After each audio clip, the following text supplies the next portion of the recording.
Lautaro was born into a world at war. His homeland, the wild, river-cut forests and rolling hills of southern Chile, was being invaded by strangers who spoke a different language, rode animals the Mapuche had never seen, and brought weapons that cracked like thunder.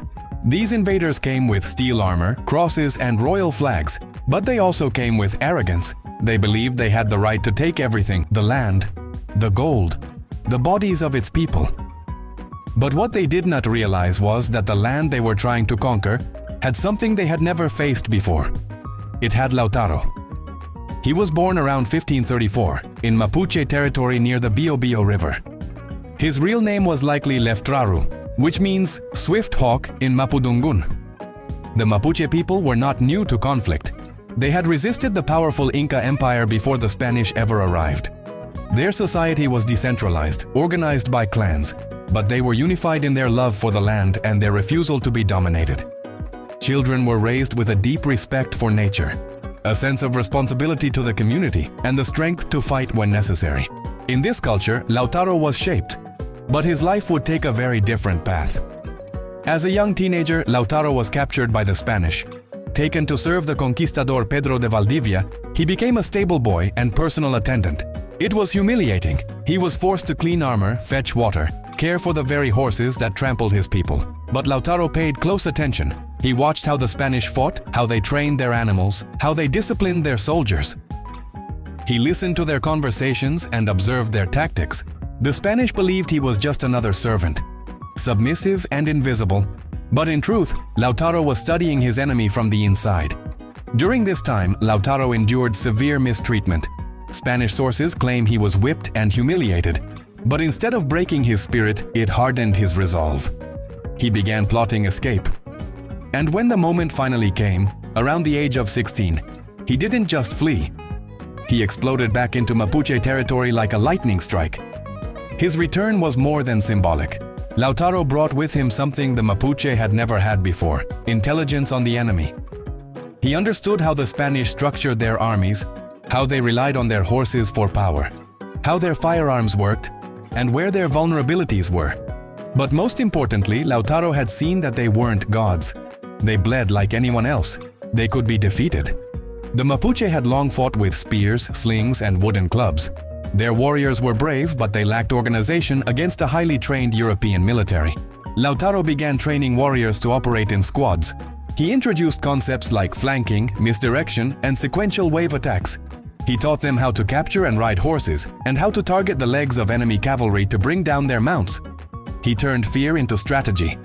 The Spanish cavalry, once thought unstoppable, became prey. By 1553, Lautaro was elected Toqui, the wartime commander of the Mapuche. He was only 19 years old, but his charisma, intelligence, and battlefield experience had already made him legendary. His first major campaign was swift and shocking. He ambushed and routed a Spanish column near the Biobío River, sending panic through colonial settlements. But that was only the beginning. He set his sights on Fort Tucapel, a key Spanish outpost deep in contested territory. He laid siege and lured Valdivia himself into the area. Confident as ever, Valdivia marched south with reinforcements to suppress what he thought was a minor rebellion. But Lautaro was waiting. Using a brilliant strategy of staged retreat and forest concealment, Lautaro encircled the Spanish forces. The battle was brutal. Outnumbered and disoriented, the Spanish were crushed. Pedro de Valdivia was captured and executed. The once powerful governor of Chile, the man who had enslaved Lautaro, died by the hands of the very resistance he helped create. This victory was a turning point. News of Valdivia's death sent shockwaves throughout the Spanish colonies. Settlements were abandoned, soldiers fled, Spanish morale collapsed. Lautaro pressed the advantage. Over the next 2 years, he launched a campaign that would see Spanish forts and towns burned, caravans ambushed, and soldiers slaughtered in the wilderness. At one point, his forces exceeded 10,000 warriors. He developed a mobile command structure, building temporary forts and sending scouts ahead to chart terrain. He even began incorporating elements of psychological warfare, allowing certain survivors to flee and spread stories of Mapuche vengeance. Lautaro's dream went beyond raids. He wanted to push the Spanish out of Chile entirely. His eyes were on Santiago, the colonial capital. He believed that if he could reach the city and destroy it, Spanish occupation would collapse. He began the long march north. But his boldness came at a cost. The unity he had worked so hard to build began to fracture. Some Mapuche leaders were hesitant to risk everything on a campaign so far from their home territories. Others feared reprisals. And the Spanish, now aware of Lautaro's brilliance, adapted their tactics. They deployed more troops from Peru, built new forts, and strengthened their alliances with indigenous auxiliaries. Still, Lautaro pushed forward. In 1856, he crossed rivers, mountains, and hostile terrain with a reduced but determined army. He knew the risks. He was deep in enemy territory, far from supply lines and surrounded by hostile populations. But Lautaro believed in momentum. He believed that liberation required sacrifice. He attacked settlements near Santiago, cutting off resources and demoralizing the enemy. His movement was now part military campaign, part prophecy. In April 1557, he camped near the Mataquito River. He believed his position was secure, but a local Mapuche informant, allied with the Spanish, betrayed his location. At dawn on April 29th, a combined force of Spanish and indigenous soldiers launched a surprise attack. Lautaro, taken off guard, tried to rally his men. He fought with desperation, refusing to retreat, but the odds were overwhelming. He was killed in the battle, his body mutilated and decapitated. His head was taken to Santiago and displayed in the main plaza, a warning to others who might resist. But if the Spanish thought that killing Lautaro would end the resistance, they were wrong. His death transformed him from a warrior into a martyr. The Arauco War, ignited by his leadership, would rage for over 300 years. The Mapuche would never be fully conquered.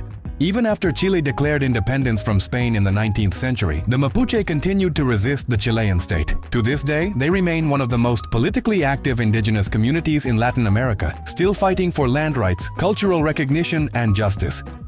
Lautaro's legacy became immortal. He's remembered not just in Chile, but across Latin America, as a symbol of indigenous resistance. Streets, towns, schools, and stadiums bear his name. Poets like Pablo Neruda wrote about him. Political movements adopted his spirit. He is revered not just for his military victories, but for his vision, for his belief that the land of his ancestors did not belong to a king in Europe or a governor in Santiago.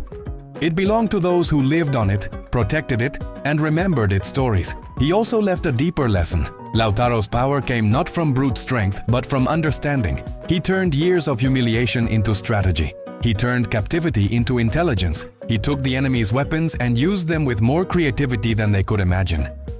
He didn't just fight for revenge. He fought for liberation, for sovereignty, for memory. In many ways, Lautaro was a bridge between worlds. He understood both the colonizer and the colonized. He spoke the languages of both domination and resistance. And he used that position to craft something new, a resistance movement that adapted, evolved, and endured. He proved that indigenous resistance was not primitive or reactionary. It was modern, tactical, and visionary. Even in his youth, Lautaro saw what many adults could not, that the Spanish conquest was not inevitable, that it could be stopped. That history was not a straight line, but something that could be bent by those who refused to surrender. He understood that fear is the first weapon of empire, and he showed that the first step to breaking that power is to stop being afraid. Today, the struggle continues.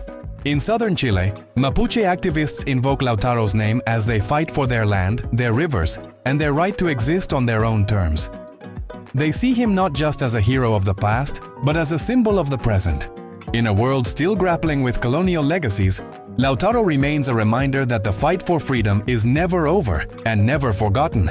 He lived only 22 years, but in that short time, he rewrote the story of a continent. Lautaro was not a prince. He was not born into power. He earned it through observation, through courage, and through action. He took on an empire and forced it to bleed. He died standing, not on his knees.